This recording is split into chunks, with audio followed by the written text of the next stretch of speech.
heavy fog rolls across the Norwegian Sea in the late summer of 1750. Two fishermen sit in a wooden skiff, pulling on heavy hemp lines. The water beneath them is usually a deep, unyielding blue. Today it turns a dark, muddy brown. Suddenly, the surface boils with life. Thousands of cod and ling thrash against the hull, fleeing upward as if chased by the devil himself. The men do not row away. They drop their nets, laughing as the fish practically leap into the boat. For a few minutes, it is the greatest catch of their lives. Then, the water level around them begins to drop. The sea seems to shallow out, rising upward from the dark depths. A vast, fleshy mass breaks the surface, stretching for hundreds of yards in every direction. It looks like a newly formed island, covered in seaweed and writhing with small marine life.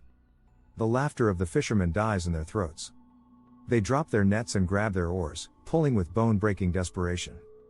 They know the folklore. They know they have not found an island. They are sitting directly on top of the Kraken. Every maritime culture has a monster waiting in the dark waters, but none commanded the genuine scientific respect and absolute terror of the Scandinavian Kraken. For centuries, this entity was not considered a fairy tale meant to frighten children. It was treated as a very real, very dangerous biological hazard of the northern oceans. To understand how a sea monster became accepted as a geographical fact, we have to trace the shifting line between mythology and early marine biology. The earliest shadows of the monster appear in Old Norse texts from the late 12th and 13th centuries. The anonymous author of a Norwegian educational text known as the King's Mirror described an animal so massive it resembled land more than a living creature. The Norse called it the half-gufa. According to the manuscript, the half-gufa did not actively hunt by chasing ships. It was terrifying precisely because it was lazy. The creature would rise toward the surface and release a massive belch, expelling a thick, sweet-smelling substance into the water. This biological chum attracted massive schools of fish, which swam directly into the creature's gaping maw. Once the fish had gathered, the jaws snapped shut, trapping everything inside. This medieval description perfectly mirrored the real-life experiences of Scandinavian fishermen. They often found spots in the ocean where fish inexplicably gathered in massive, frantic swarms. When they dropped sounding lines to check the depth, the lead weight would strike something soft and fleshy just 20 fathoms down, in areas where the ocean should have been bottomless. The fish were swarming because the monster was feeding. The fishermen learned to exploit this. They would deliberately sail into these dangerous, shallow waters, risking their lives for a massive catch. If the water began to shallow further, it meant the beast was waking up.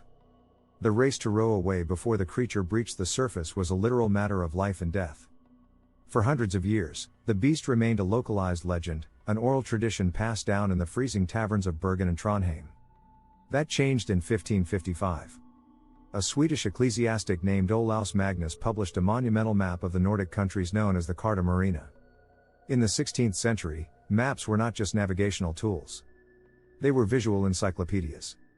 Magnus covered the margins of the oceans with detailed drawings of terrifying sea beasts. Among the swirling waves, he depicted colossal creatures pulling sailors from the decks of passing galleons. Olaus Magnus gave the monster a physical form in the minds of the educated European public. His accompanying writings described monstrous fish with massive eyes and sharp horns, capable of wrapping themselves around a ship and dragging it to the abyss. The terrifying aspect of Magnus's work was its placement. These monsters were not relegated to the edges of the earth, marked with the phrase "Here be dragons." They were drawn right off the coasts of civilized European trade routes. The ocean was the highway of the Renaissance world, and Magnus essentially told the public that the highway was rigged with biological landmines. The fear of the deep shifted from the abstract to the immediate. The transition from folklore to formal science reached its peak 200 years later, driven by a man of God. Erik Pontoppidan was the Bishop of Bergen in the mid-18th century. He was a highly educated man, a respected theologian, and a dedicated naturalist. In 1752, he published The Natural History of Norway, an exhaustive encyclopedia detailing the flora, fauna, and geography of the region. Pontoppidan dedicated an entire chapter to the Kraken, pulling the word itself from local Norwegian dialects into the global lexicon. Pontoppidan did not write about the Kraken with the dramatic flair of a storyteller.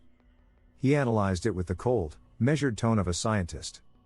He interviewed dozens of veteran sailors and fishermen, cross-referencing their accounts to find common physical descriptions. He concluded that the Kraken was likely a colossal polyp or starfish, 1.5 miles in circumference. Pontoppidan noted a fascinating, terrifying detail about the creature's lethality. The fishermen he interviewed insisted that the Kraken rarely attacked ships directly with its massive, star-like arms. The true danger occurred when the immense creature decided to dive. When a mass of that size rapidly sank back into the ocean, it displaced so much water that it created a colossal, spiraling vortex on the surface. This whirlpool acted like a drain at the bottom of the sea, possessing enough suction to pull fully loaded galleons down into the black water. He stripped away the supernatural elements, leaving behind a terrifying, mechanically sound biological threat. His work was so convincing that the Kraken was subsequently included in the earliest editions of Carl Linnaeus's Systema Naturae, the foundational text of modern biological classification. The scientific establishment officially recognized the existence of a mile-wide sea monster. Acceptance in the scientific community is a fragile thing, easily shattered by obsession. Enter Pierre Denis de Montfort, a French naturalist working at the dawn of the 19th century. Montfort was fascinated by cephalopods. He studied octopuses and squids, and he became convinced that the legendary Kraken was simply an undiscovered species of colossal octopus. In 1801, Montfort published his foundational text on mollusks. The book featured a stunning, terrifying illustration of a giant octopus wrapping its massive tentacles around the masts of a sailing ship. The image would define the visual representation of the Kraken for the next 2 centuries. Montfort had real evidence. He cited a documented incident off the coast of Angola, where sailors battled a tentacled creature attempting to drag their ship under. He even possessed a physical piece of a massive tentacle retrieved by an American whaling ship. If Montfort had stopped there, he might have been remembered as a pioneer of marine biology. But his ambition outpaced his evidence. Montfort wanted to prove that his colossal octopus was the dominant predator of the seas. In 1782, a fleet of 10 British warships vanished in the Atlantic without a trace.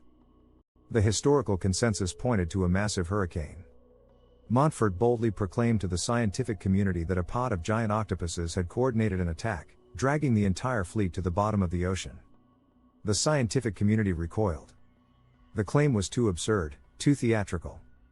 They demanded physical proof, which Montfort could not provide. The same establishment that had tentatively accepted Pontoppidan's logical Kraken utterly destroyed Montfort's reputation. His funding dried up. His colleagues shunned him. The man who brought the image of the Kraken to life died starving in the streets of Paris around 1820. The giant octopus was demoted back to the realm of fairy tales. For 50 years after Montfort's death, any sailor who reported seeing a giant tentacle in the water was mocked as a drunk or a liar. The ocean kept its secrets locked away under millions of tons of pressure. But the deep cannot hide its dead forever. The narrative violently shifted from mythology back to biology on a cold October morning in 1873, in the waters of Conception Bay, Newfoundland. A local fisherman named Théophile Pickett was out with 2 companions. The sea was calm. They spotted a large, amorphous mass floating on the surface. Thinking it was debris from a shipwreck, Pickett rowed the small dory closer and struck the mass with a boat hook. The debris exploded into motion. A massive, beak-like mouth opened in the center of the mass. 2 enormous, pale tentacles shot out from the water, wrapping around the wooden hull of the dory. The small boat violently pitched downward. The creature was pulling them under. Panic consumed the fishermen. They had no weapons, only the tools of their trade. One of the men grabbed a small hatchet used for processing fish and brought it down on the thickest part of the tentacle wrapped around the gunnel. The blade bit deep into the rubbery flesh. He struck again and again until the massive arm severed completely. The creature released the boat, releasing a cloud of black ink that stained the bay, and sank rapidly into the darkness. Pickett did not return to shore with a tall tale. He returned with 19 feet of severed, suckered tentacle. He dragged the heavy piece of flesh to a local amateur naturalist, Reverend Moses Harvey. Harvey recognized the absolute significance of what lay before him. He draped the tentacle over a sponge bath in his home, preserving it until it could be properly examined. For the first time in human history, science had physical proof that monsters existed. The Kraken was not a mile-wide starfish. It was not a coordinated fleet of ship-sinking octopuses. It was Architeuthis dux, the giant squid.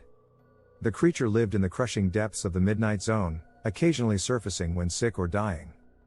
The ancient Norse fishermen had not been lying about sudden fish swarms or fleshy islands.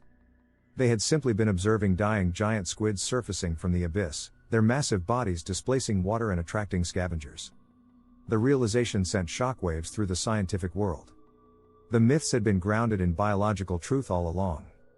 The giant squid possesses eyes the size of dinner plates, designed to capture the faintest glimmers of bioluminescence in the deep ocean. It possesses a razor-sharp beak capable of slicing through steel cable.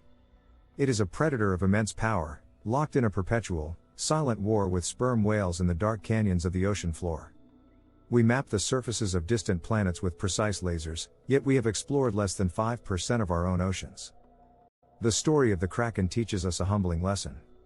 Sometimes, the terrifying stories whispered in the dark are not products of human imagination. Sometimes, they are simple observations of a world far older and far wilder than our own. Thank you for watching the History and Stories channel. If this journey into the dark waters of maritime legend captivated you, please share your thoughts below. What other myths do you think hide a biological truth? Subscribe to the channel to keep exploring the history that hides just beneath the surface.